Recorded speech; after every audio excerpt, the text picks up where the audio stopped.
नमस्कार, capital TV Uttar Pradesh देख रहे हैं आप। मैं हूं आपके साथ राधिका राज। ब्रेकिंग न्यूज में बड़ी खबर आपको बता दें, यूपी से आ रही है, जहां हेराल्ड केस को लेकर अब सोनिया गांधी और राहुल गांधी और फंसते नजर आ रहे हैं। इसी बीच लखनऊ से बड़ी खबर आ रही है, जहां पर नेशनल हेराल्ड ऑफिस को ईडी ने जब्त कर लिया है। इसी पर तमाम अपडेट के साथ मेरे साथ मौजूद है senior journalist Deep Singh. Sir, क्या कुछ अपडेट है?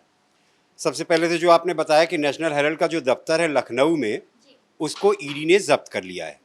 अब कहानी असल में ये है कि नेशनल हेराल्ड का जो अभी चार्जशीट दाखिल की है ईडी ने, तो उसमें ऐसा पहली बार हुआ है कि सोनिया गांधी और राहुल गांधी को आरोपी बनाया गया है। इससे पहले कभी भी उनको आरोपी के तौर पर नहीं वो किया जा रहा था, लेकिन पहली बार है कि उनको आरोपी बनाया गया।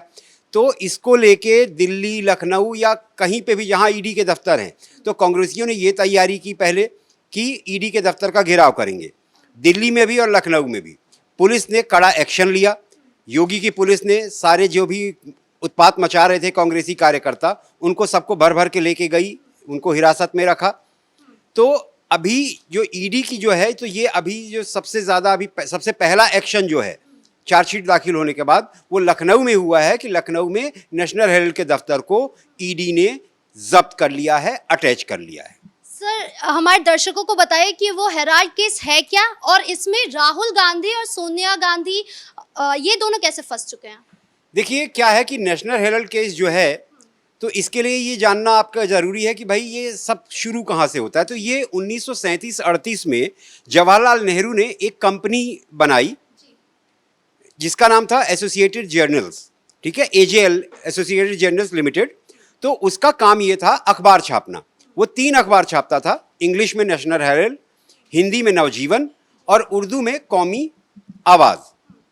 तो हुआ क्या कि उस समय भी ये पैसे इकट्ठे करके ये अखबार छाप रहे थे। तब भी सरदार पटेल ने कहा था कि आप जिस तरह के लोगों से पैसे ले रहे हैं वो ठीक नहीं है, इस तरह से पैसे लेके वो मत कीजिए। तो हुआ क्या कि और कुछ समय तक जब अखबार छपता रहा, तो जो एजेएल जो है वो धीरे धीरे एक तो कांग्रेस का मुखपत्र बन गया वो, फिर उसके बाद वो दिवालिया होने लगा, उसके पास पैसे नहीं बचे। तो 2008 तक ये अखबार छपता रहा, और 2008 के पहले ही नेशनल हेराल्ड जो एजेएल की जो कंपनी जो छाप रही थी, तो एजेएल ने कांग्रेस पार्टी से 90 करोड़ 25 लाख रुपए का इंटरेस्ट फ्री लोन लिया। अब उसमें हुआ ये कि वो तो दिवालिया हो चुका था एजेएल, तो वो पैसा चुका नहीं सकता था। तो फिर इन्होंने क्या किया कि यहाँ से फिर एंट्री हो जाती है राहुल गांधी और सोनिया गांधी की। तो ये दोनों क्या करते हैं कि ये एक और कंपनी फॉर्म करते हैं, एनजीओ के तौर पर रजिस्टर करते हैं उसको, यंग इंडियन प्राइवेट लिमिटेड, ठीक है। तो यंग इंडियन प्राइवेट लिमिटेड जो है वो कोलकाता की एक कंपनी थी, डोटेक्स, उससे 1 करोड़ रुपए का लोन लेते हैं, और 1 करोड़ में से 50 लाख रुपए वो एजेएल को देते हैं, ठीक है। वो लोन सेटल कर देते हैं 50 लाख रुपए में, और उससे क्या करते हैं कि उससे हिस्सेदारी जो है वो अपनी 99.99% हिस्सेदारी ले लेते हैं। तो इसका ये मतलब हुआ कि एजेएल की जितनी भी संपत्ति थी नेशनल हेराल्ड की, कम से कम पूरे देश में 2000 से 5000 करोड़ रुपए की संपत्ति थी। तो जब सारा मालिकाना हक इनका हो गया, तो एजेएल की सारी संपत्ति भी इनकी हो गई। तो सिर्फ 50 लाख रुपए में इन्होंने करीब करीब 2000 करोड़ की संपत्ति जो है उस पर कब्जा कर लिया। अब वही ईडी क्या कर रही है कि जब ये सारा परत दर परत खुलता जा रहा है, तो ईडी उन्हीं संपत्तियों को जब्त करती जा रही है। सर, इस पूरे केस में हमने देखा है कि किस तरीके से ईडी के भी वो दफ्तर पे जाकर कांग्रेस के कार्यकर्ता जो है प्रदर्शन कर रहे हैं। ऐसा क्यों कर रहे हैं जब उनको पता है कि वो केस में निर्दोष है? क्योंकि हमने देखा कि कल भी कांग्रेस की ओर से कुछ ऐसे बयान आए थे कि हमने तो 1 रुपए भी नहीं लिए, कोई ट्रांजैक्शन ही नहीं हुआ, तो हम पे इतना बड़ा आरोप क्यों लग रहा है? देखिए, ये तो अब भाई हुआ क्या था कि सबसे पहले इसमें सुब्रमण्यम स्वामी ने 1 नवंबर 2012 को शिकायत की थी। फिर 2014 में कोर्ट ने इस पे संज्ञान लिया। कोर्ट ने सम्मन जारी किया गांधी परिवार के, राहुल गांधी और सोनिया गांधी को, ठीक है। और हालांकि 2015 में उनको जमानत भी दे दी, तब से वो जमानत पे ही है। तो कहानी यह है कि जब ईडी जांच कर रही है, ईडी के अलावा भी इसमें इनकम टैक्स डिपार्टमेंट भी जांच कर रहा है और सीबीआई भी जांच कर रही है, तीनों एजेंसियां जांच कर रही हैं। तो ईडी की जब जांच आगे बढ़ी, तो उसमें ये सारी बातें जो मैंने आपको बताई कि वो खुल के आई कि 1 करोड़ रुपए इन्होंने डोटेक्स से लिया, हाँ, जो एक शेल कंपनी थी, वो बात भी सामने आई। तो जो कांग्रेसी ये कह रहे हैं कि भाई ये निर्दोष हैं, तो निर्दोष हैं तो फिर इनको डरने की ज़रूरत नहीं है। फिर ये ईडी के दफ्तरों में क्यों हंगामा कर रहे हैं? ये आराम से बैठें, अगर जांच में कुछ नहीं पाया जाएगा तो वैसे ही इनके सोनिया गांधी और राहुल गांधी छूट जाएंगे। तो कुल मिला के कहानी ये है कि यहाँ पे भी कुछ ना कुछ दाल में काला है, इसलिए ये डरे हुए हैं। सर, जो भाजपा है उन पर भी आरोप लग रहा है, कांग्रेस के कार्यकर्ता जो है वो भाजपा पे भी आरोप लगा रहे हैं कि इन्हीं ने कुछ किया है और हम पर इल्जाम लगा रहे हैं। ऐसा कुछ है? देखिए ऐसा होता है कि जब भी कोई पार्टी पावर में रहती है, ठीक है, तो उस पे ये आरोप लगते ही हैं कि वो एजेंसियों का दुरुपयोग कर रही है। ठीक है, वही आरोप बीजेपी पे भी लग रहा है और कांग्रेस लगा रही है। कांग्रेस इसलिए लगा रही है क्योंकि कांग्रेस के जो माई बाप हैं सोनिया गांधी और राहुल गांधी, वो दोनों फंसते नजर आ रहे हैं।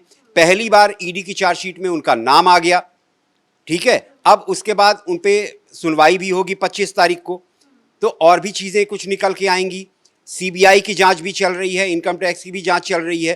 तो ये सब जितनी जांच चल रही है, जितनी बातें सामने आ रही हैं, तो उससे ये कहीं ना कहीं फंसते दिखाई दे रहे हैं। इसलिए जो कांग्रेस के कार्यकर्ता हैं वो इतना उत्पात मचा रहे हैं देश भर में ईडी के दफ्तरों को घेर कर। अच्छा, हमारे दर्शकों को ये भी बताइए कि ईडी के चार्जशीट में क्या कुछ लिखा हुआ है। देखिए, ईडी की चार्जशीट में 5 बड़ी बातें हैं।